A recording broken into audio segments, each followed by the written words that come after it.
नमस्कार साथियों, मैं अनूप कुमार पांडे, शिक्षा संकाय केंद्रीय संस्कृत विश्वविद्यालय। इस एनटीए द्वारा प्रायोजित राष्ट्रीय पात्रता परीक्षा के व्याख्यान श्रृंखला के 17वें व्याख्यान में आप सभी लोगों का स्वागत करता हूं। हम इस नेट के प्रथम प्रश्न पत्र के द्वितीय बिंदु अनुसंधान अभिक्षमता के विषय में परिचर्चा कर रहे हैं और इसके अंतर्गत आज हम अनुसंधान के सोपान के बारे में परिचर्चा करेंगे। सोपान से तात्पर्य स्टेप्स है। स्टेप्स अर्थात अनुसंधान का जब हम अर्थ देख रहे थे इससे पूर्व के व्याख्यान में, तो देखे थे कि अनुसंधान की प्रक्रिया एक व्यवस्थित और वैज्ञानिक पद्धति है। वैज्ञानिक पद्धति अर्थात उसी क्रम का अनुसरण करते हुए कोई भी व्यक्ति बाद में भी अगर इस कार्य को पूरा करता है तो उसको वही निचोड़ मिलेंगे, वही निष्कर्ष मिलेंगे जो पहले वाले को मिले थे। तो वैज्ञानिकता है जिसमें विश्वसनीयता है, वैधता है और किसी के द्वारा कभी भी प्रमाणित किया जा सकता है। तो वैज्ञानिक विधि है तो इसका एक निश्चित सोपान है, निश्चित स्टेप है, निश्चित प्रक्रिया है, निश्चित क्रम है।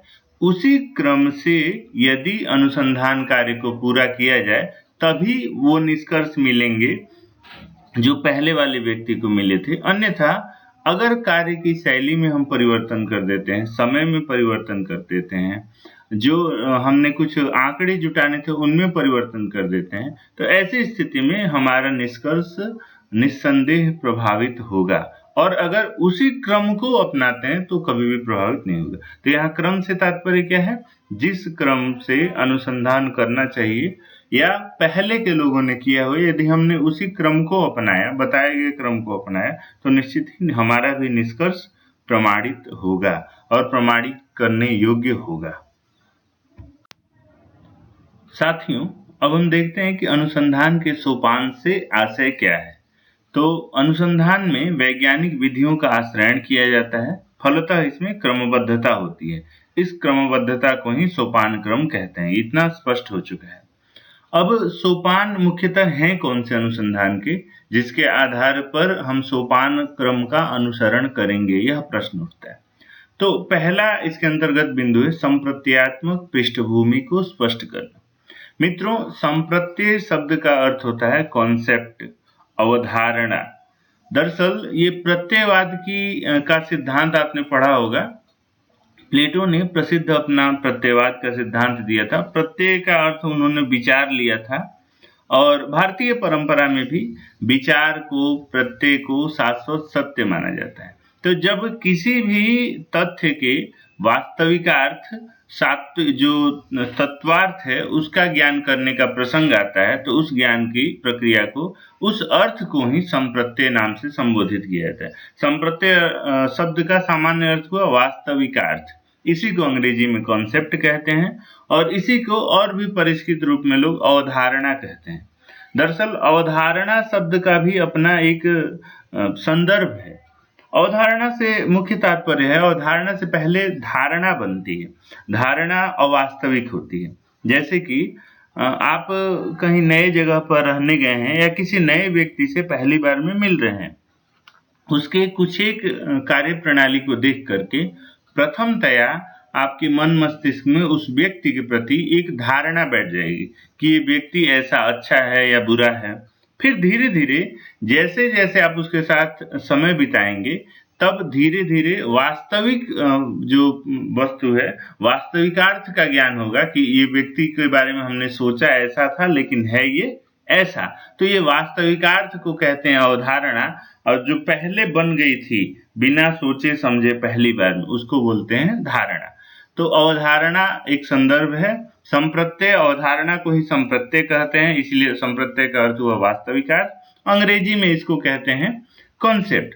तो पहले सोपान में अनुसंधान के जो कुछ भी हमें अनुसंधान किया जाने वाला है उसकी वास्तविक अवधारणा क्या है, वास्तविकार्थ क्या है, इन चीजों को स्पष्ट करने का प्रयास किया जाता है। दूसरा बिंदु है संबद्ध साहित्य का परिवेक्षण। दूसरा सोपान है, अर्थात जब अनुसंधान किए जाने वाले बिंदु की अवधारणा और अवधारणात्मक पृष्ठभूमि, पिछली कहानी क्या है कि हमारे मस्तिष्क में आखिर अनुसंधान करने के लिए विषय वस्तु आया कहाँ से, कारण क्या था। इन संदर्भों के बारे में जब स्पष्टता हो जाती है, अर्थात अनुसंधान की एक पूरी बैकग्राउंड, पृष्ठभूमि का अर्थ हुआ बैकग्राउंड, तो एक पूरी भूमिका जब तैयार हो जाती है, उसके बाद दूसरा जो सोपान होता है, दूसरा स्टेप होता है, वह होता है संबंध साहित्य का अध्ययन।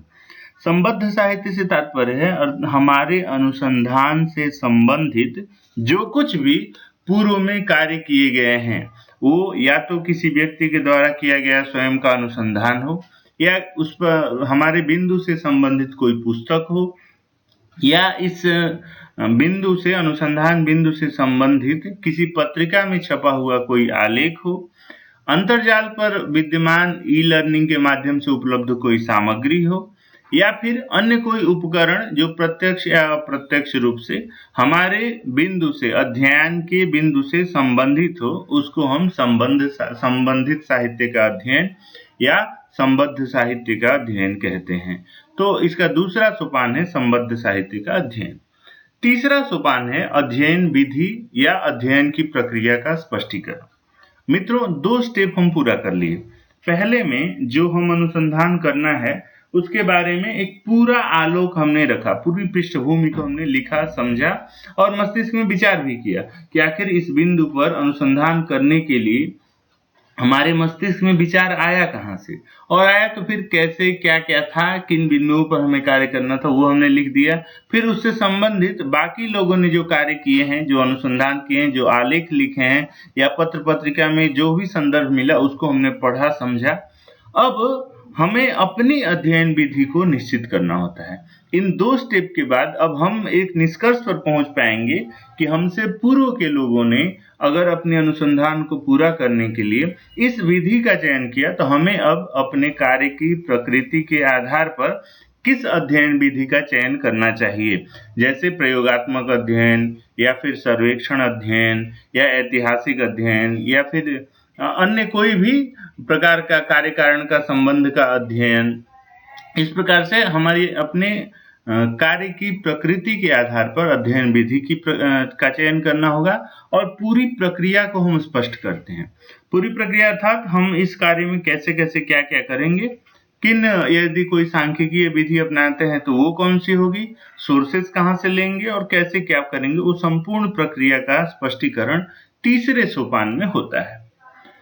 चौथा सोपान है प्रदत्तों का संकलन, डेटाज अब कलेक्ट करने का समय आ गया। जब अब तीनों स्टेप निश्चित हो गए, अर्थात पहले पृष्ठभूमि तैयार हुई, दूसरे स्टेप में जो लोगों ने कार्य किया है उसे हमने देख लिया और तीसरे स्टेप में हमने अपनी अध्ययन विधि निश्चित कर ली। अब चौथा स्टेप होता है डेटाज को कलेक्ट करना, अर्थात जैसे मान लीजिए हमने सर्वेक्षण विधि लिख दिया है, तो सर्वेक्षण विधि के लिए कहाँ कहाँ से हम डेटा कलेक्ट करेंगे, कहाँ कहाँ से प्रदत्तों का संग्रहण करेंगे, किन किन कैसे कैसे लोगों के अभिमतों को जानेंगे ताकि अनुसंधान पूरा हो। फिर उन प्रदत्तों के संकलन के बाद उसका विश्लेषण करते हैं, फिर एक सारणी करके स्पष्ट करने का प्रयास करते हैं कि आखिर हमारे द्वारा किया जाने वाला जो कार्य था वो कैसे, किस मात्रा में, किस क्रम में पूरा हो रहा है। तो चौथे सोपान में प्रदत्तों का संकलन होता है, उसका विश्लेषण होता है, सारणीयन होता है और स्पष्ट करने का हम प्रयास करते हैं कि हमारे द्वारा पूर्व में जो प्राक्कल्पनाएं निर्धारित की गई थी वो प्राक्कल्पनाएं सिद्ध हो रही हैं या असिद्ध हो रही हैं। पांचवा जो स्टेप होता है, पांचवा जो सोपान होता है, वो होता है निष्कर्ष का ज्ञापन।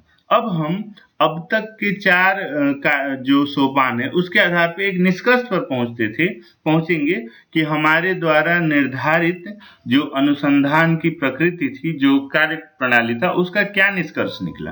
अर्थात हमारा निष्कर्ष, हमारा जो अनुसंधान कार्य था वो किसी समस्या के समाधान के लिए था, तो किन रास्तों से उस समस्या का समाधान हम कर पाएंगे। फिर दूसरा इसमें पांचवें के अंतर्गत पांचवें स्टेप के अंतर्गत दूसरा बिंदु होता है अर्थापन का। अर्थापन अर्थात जो निष्कर्ष प्राप्त हुआ है उस निष्कर्ष को जन सामान्य की भाषा में संप्रेषित करना और फिर परामर्श देना। मित्रों, अनुसंधाता का अनुसंधान तभी सफल होता है जब वो समस्त कृत अनुसंधानों का उपयोग समाज के लिए भी बतावे। समाज के जो भी अंग हैं, अर्थात कोई शिक्षा से संबंधित अनुसंधान करता है तो उसका यह कर्तव्य बनता है कि भविष्य में इस अनुसंधान से सामाजिकों को क्या लाभ होगा, अभिभावकों को क्या लाभ होगा, छात्रों को क्या लाभ होगा, शिक्षकों को क्या लाभ होगा, इन समस्त प्रक्रिया को बतावे।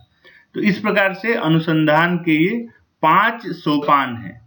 इन्हीं सोपानों के आधार पर अनुसंधान के अध्यायों का भी विभाजन होता है। उनमें क्या-क्या चीजें होती हैं देखते हैं।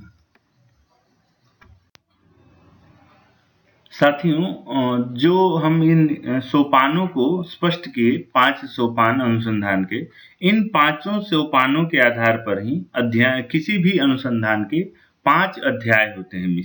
मुख्यतः अनुसंधान जो विधि विज्ञान है, रिसर्च मेथोडोलॉजी, यह यही कहती है कि इन्हीं 5 अध्यायों के अंतर्गत किसी भी अनुसंधाता को अपने अनुसंधान का प्रतिवेदन समर्पित करना चाहिए।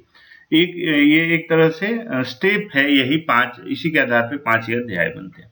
पहला अध्याय बनेगा संप्रत्ययात्मक पृष्ठभूमि। मित्रों, इसकी स्पष्टता के लिए हम एक कोई तात्कालिक समस्या को लेते हैं और फिर उसके आधार पर इसका विश्लेषण करते हैं, तो आपको अच्छी तरह समझ में आएगा। जैसे मान लीजिए हमारी एक समस्या है कि अभी जो तात्कालिक ये कोविड-19 जो महामारी है, इस महामारी का अध्यापकों के ऊपर क्या प्रभाव पड़ा। तो हमने अपना विषय बनाया अध्ययन का कि कोविड-19 महामारी का भारतीय शिक्षकों पर पड़ने वाले प्रभाव का अध्ययन, यह हमारी समस्या होगी। इस समस्या के समाधान के लिए जब हम अपना अध्ययन शुरू करेंगे तो पहला जो हमारा चैप्टर बनेगा वो बनेगा संप्रत्ययात्मक पृष्ठभूमि। अब इसके अंतर्गत हम क्या क्या लिख रहे हैं, पहले तो कोविड-19 महामारी क्या है, यहीं से शुरुआत। फिर भारतीय शिक्षा पद्धति क्या है, फिर भारतीय शिक्षा पद्धति में कार्य करने वाले अध्यापक कौन हैं, फिर ये अध्यापक कितने स्तरों पर कार्य करते हैं, फिर जो प्रभावित करने वाले पक्ष हैं अध्यापकों का, मानसिक पक्ष, उनका आर्थिक पक्ष, सामाजिक पक्ष, फिर उनका क्रियाकलाप अर्थात प्रयोगात्मक जीवन जो है, इन पक्षों का वर्णन करेंगे। वर्णन करके फिर इस समस्या को हम रखेंगे कि हमारी ये समस्या है, इस समस्या को हम स्पष्ट करेंगे कि कोविड-19 क्या है, शिक्षक क्या है, ये सारी चीजें स्पष्ट करेंगे। फिर इस समस्या को लाने के बाद हमारे मस्तिष्क में आखिर क्या प्रश्न आए, कौन से प्रश्न उठ रहे हैं, फिर इन प्रश्नों का सामाजिक जीवन से क्या संबंध है, उसको लिखेंगे। फिर हमारे अध्ययन के मुख्य उद्देश्य क्या हैं, उसको लिखेंगे। फिर उन उद्देश्यों के आधार पर हमारे द्वारा किया जाने वाला ये जो कार्य है उसका सीमांकन करेंगे। कोई भी अनुसंधाता पूरे विश्व में, या हमने भारत से समस्या तो पूरे भारत में एक साथ एक ही समय में अनुसंधान नहीं कर सकते हैं, इसलिए उसका हम सीमांकन कर देंगे। तो इस प्रकार से ये सारे ही बिंदु इस प्रथम अध्याय में लिखे जाएंगे। संप्रत्ययात्मक पृष्ठभूमि पहले सोपान के आधार पर जो पहला अध्याय बना, इस अध्याय में ये सारे बिंदु लिखे जाएंगे। दूसरा अध्याय बन रहा है यहाँ पर संबंधित साहित्य का अध्ययन या संबद्ध साहित्य का अध्ययन। अब संबद्ध साहित्य क्या है, इसको हम पहले लिखेंगे। किसे कहते हैं संबद्ध साहित्य। फिर ये संबद्ध साहित्य होते कितने प्रकार के, मुख्यतः संबद्ध साहित्य 2 प्रकार के होते हैं, प्रत्यक्ष और अप्रत्यक्ष। प्रत्यक्ष साहित्य वे हैं जो हमें दिखाई दे रहे हैं, जिनको हम पढ़ रहे हैं, देख रहे हैं, और अप्रत्यक्ष जिनके बारे में कुछ हम कल्पना कर सकते हैं और उपलब्ध नहीं है तो कहीं कहीं से सुन करके, देख करके उनके बारे में चिंतन कर सकते हैं। तो इन 2 साहित्यों को पहले विभाजन करेंगे। उसके बाद ज्ञान, इनके जो संबद्ध साहित्य हमें से विषय वस्तु निर्धारित करना है, लेना है, उनका भी विभाजन 2 आधारों पर करेंगे। एक तो प्राथमिक स्रोत और दूसरे द्वितीयक स्रोत।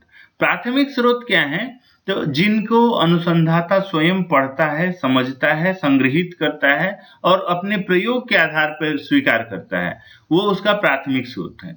द्वितीयक स्रोत क्या है, तो किसी अन्य अनुसंधाता ने अपने अनुसंधान करके अपने निष्कर्ष को पब्लिश किया, वो चाहे अखबार में हो, चाहे पत्रिका में हो, चाहे किसी अनुसंधान पत्र में हो या किसी पुस्तक में हो, तो उस व्यक्ति के द्वारा किया जाने वाला कार्य पहला था और फिर जो अनुसंधाता अभी संग्रहित कर रहा है वो दूसरा है।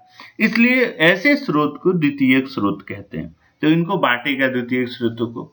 फिर कार्य अपने संबंधित साहित्य संबंधित देखेगा विश्व स्तर पर क्या क्या कार्य हुए हैं या हो रहे हैं, भारत स्तर पर क्या क्या कार्य हो रहे हैं, विश्वविद्यालय में कौन कौन से कार्य हो रहे हैं, सरकार के द्वारा कौन कौन से कार्य किए जा रहे हैं, सामान्य सामाजिक जो प्रबुद्ध नागरिक हैं वो इसके बारे में क्या समझ रहे हैं, क्या लिख रहे हैं। अर्थात पत्र पत्रिकाओं को देखेगा, अखबार को देखेगा, अनुसंधान पत्रों को देखेगा, शोध निष्कर्षों को देखेगा, पुस्तकों को देखेगा।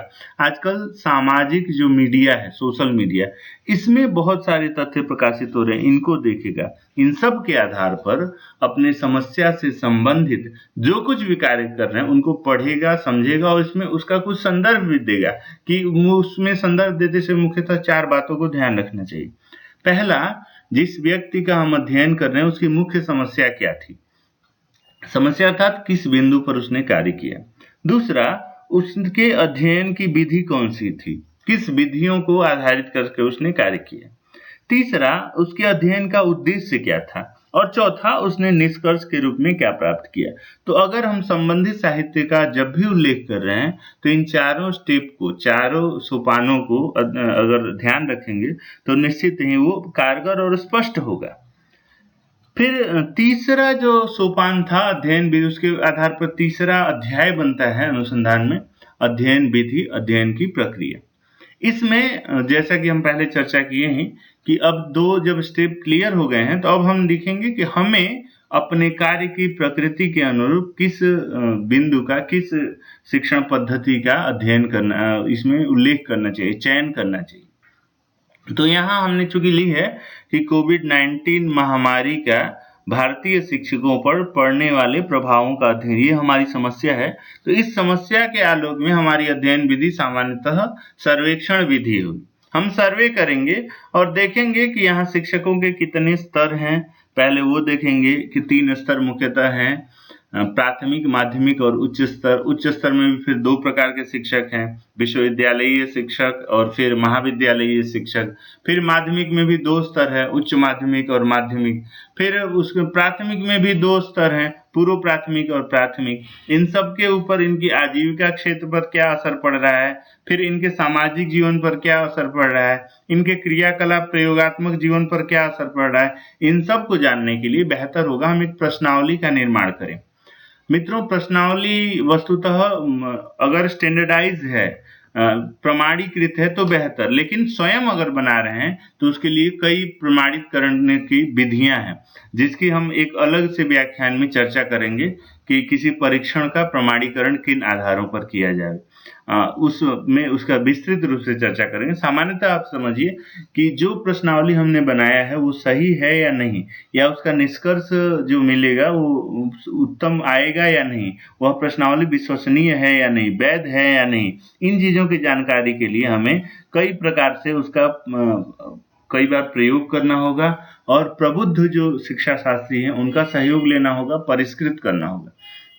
फिर हम प्रश्नावली बनाएंगे और प्रश्नावली के आधार पर फिर लिखेंगे कि हमारे उसमें स्पष्ट करेंगे कि हमारे चर कौन कौन से होंगे, चर वेरिएबल, इसमें स्वतंत्र चर क्या है। तो हमारी सामान्य समस्या है तो समस्या से संबंधित जो मुख्य स्वतंत्र चर हैं तो कोविड-19 का प्रभाव, और आश्रित चर जो होएगा वो अध्यापकों के ऊपर प्रभाव देखा जा रहा है इसलिए।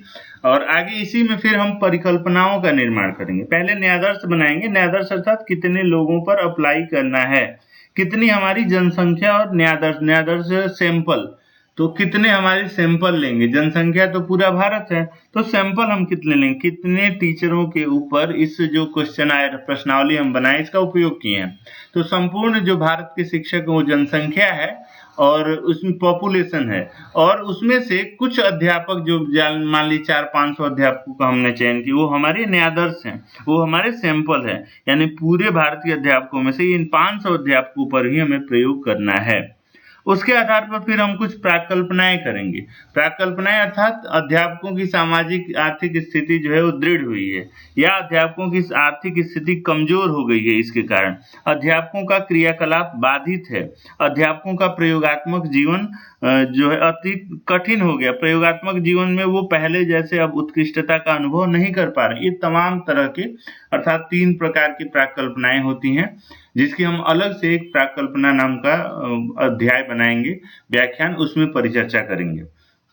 तो कहने का मतलब ये जो तीसरा अध्याय है इसमें 3-4 चीजें मुख्यतः है। एक तो अध्ययन विधि का वर्णन, दूसरा प्रश्नावली का उल्लेख करना, तीसरा जनसंख्या स्पष्ट करना, चौथा न्यायादर्श स्पष्ट करना, पांचवा वेरिएबल चर को लिखना स्पष्ट करना, और चर के आधार पर फिर परिकल्पना का निर्धारण करना।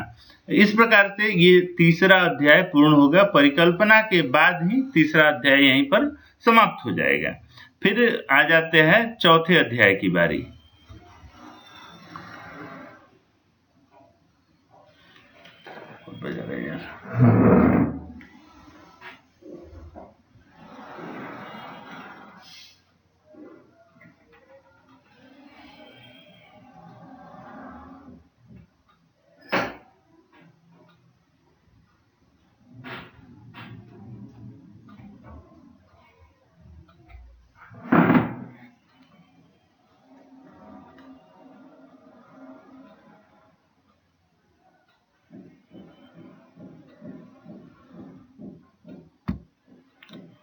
अब जो चौथा अध्याय है, चौथे अध्याय में प्रदत्तों का संकलन और विश्लेषण, इन चीजों का वर्णन किया जाता है। अर्थात हमने इसमें कुछ चीजें निर्धारित कर ली। पहली, हमारा कार्यक्षेत्र क्या होगा, हमारी समस्या क्या होगी, हम किन चीजों का अध्ययन करके कहाँ से उसको सोर्सेस जुटाएंगे, फिर हमारी विधि कौन सी होगी, किस प्रक्रिया के तहत हम निष्कर्ष निकालेंगे, पहले से निश्चित हमने कर लिया। अब आया चौथा अध्याय। तो चौथे अध्याय में पहले जो हमने प्रश्नावली बनाई थी, प्रश्नावली किस लिए, अध्यापकों के मानसिक आर्थिक स्थिति पर जो कोविड-19 महामारी का प्रभाव है, इसके प्रभाव के अध्ययन के लिए। उस प्रश्नावली का अब हम प्रशासन करेंगे, इसको अप्लाई करेंगे उन न्यायादर्श जो हम उसमें से सैंपल चुने थे 500 टीचर, उन 500 टीचरों के ऊपर इसको एप्लीकेशन में डालेंगे, प्रशासित करेंगे। और जब वो प्रश्नावली वो भर के दे देंगे, तब हम देखेंगे उनकी सहमति असहमति, उसका अब विश्लेषण करेंगे। विश्लेषण करके एक हम पहले डायग्राम ग्राफ बना लेंगे अपना, कि किन किन अध्यापकों के कितने प्राप्तांक हो रहे हैं, क्या मिल रहे हैं। फिर कुछ सांख्यिकीय विधियों का इसमें प्रयोग करना पड़ेगा। आप क्षमा करिएगा, तीसरे अध्याय में मैं कहना भूल गया, तीसरे अध्याय में ही सांख्यिकीय विधि का भी उल्लेख हो गया। तो जिन विधियों का आपने पहले से चयन किया, उसके आधार पर इस चौथे अध्याय में अब डेटा को जो आपके प्रदत्त हैं उनको विश्लेषित करेंगे कि इन हमने फार्मूलों का हमने मीन लगाया, हमने मीन मध्यमान का उपयोग किया, हमने एसडी स्टैंडर्ड डेविएशन प्रामाणिक विचलन का उपयोग किया, हमने दोनों के बीच में अंतर ज्ञात करने के लिए टी वैल्यू लगाया, और ये अंतर इस प्रकार का आया। वो सारी चीज सब करके आप निष्कर्ष निकालने हेतु एक पूरी प्रक्रिया को यहाँ विश्लेषित करते हैं चौथे अध्याय में। और यहीं पर जरूरत पड़ती है तो अपनी निष्कर्ष को आप बताने के लिए और स्पष्ट करने के लिए ग्राफ का भी निर्माण करेंगे। और उसके बाद से पांचवा जो अध्याय होता है, यह अध्याय होता है निष्कर्ष प्राप्ति का। अब यहाँ पर क्रमबद्ध रूप से लिखा जाता है कि चौथे अध्याय में हमने जो जो प्राकल्पनाएं ली, क्रमशः उसमें प्राकल्पनाओं सहित वर्णन किया गया। तो पहले हमारी प्राकल्पना ये थी, और इस प्राकल्पना के आधार पर हमारा इतना मीन, इतना स्टैंडर्ड डेविएशन और इतना टी वैल्यू आया। इसके आधार पर हम इस निष्कर्ष पर पहुंचते हैं कि हमारी यह प्राकल्पना सफल या असफल हुई। इस प्रकार से क्रमशः संपूर्ण वर्णन करेंगे। उसके बाद अर्थापन करेंगे, अर्थात हमारे संपूर्ण इस निष्कर्ष का, इसका जो प्रभाव आया वो क्या पड़ रहा है समाज के ऊपर, इसके क्या आने वाले समाज के ऊपर क्या प्रभाव पड़ेंगे, और पहले जो कार्य किए हुए हैं उनके साथ इसकी तादात्म्यता है कि नहीं, वो संपूर्ण परिस्थितियों को यहाँ स्पष्टतः लिखा जाता है। और फिर आती है बारी परामर्श की। तो सबसे पहले इस अनुसंधान के द्वारा किसको परामर्श देंगे, जो इसी के साथ आप सभी को धन्यवाद। और इस अनुसंधान अभिक्षमता के जो ये व्याख्यान श्रृंखला है, इसमें अब क्रमशः अनुसंधान के प्रत्येक सोपान पर हम एक एक बहुत छोटे छोटे व्याख्यानों में परिचर्चा करेंगे, ताकि एक एक स्टेप आपके स्पष्ट होते जाएं, और जो प्रश्न इनमें से बनते हैं उन प्रश्नों के आधार पर ये हम व्याख्यानों का वर्गीकरण कर लेंगे। जिन जिन क्षेत्रों से पूछे जाते हैं उन क्षेत्रों को एक एक स्पष्टता रखेंगे। उदाहरण के लिए जैसे अब संबंधित साहित्य क्या है, इसको रख देंगे। फिर न्यायादर्श क्या है, परिकल्पना क्या होती है, चर किसे कहते हैं, जनसंख्या क्या है, और फिर इसी क्रम में सांख्यिकीय विधियां क्या हैं, प्रदत्त निकालने की क्या मेथड है और क्या, ये सब क्रमशः हम एक एक क्रम में रखते जाएंगे। आप इसी श्रृंखला को क्रमशः ध्यान रखेंगे। आगे के व्याख्यान में हम फिर अगली परिचर्चा करेंगे। इसी के साथ सभी को बहुत बहुत धन्यवाद।